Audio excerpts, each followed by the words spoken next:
เจ้าสบายดีนะวันนี้ก็เป็นวันที่10เดือน3ปี2019นะอ่านี่ก็เขตบริเวณอ้อมเนาะทางพี่ก็เส้นทางเล็กแปดทางไปลักซาวนี่ก็ทุ่งนาเนาะ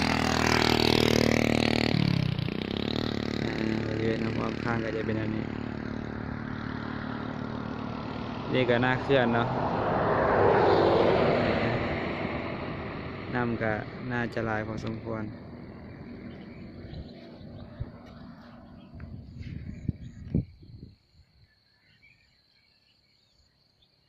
นี่ก็คือน้ำเขียวไหลมาจากถ้ำมังกร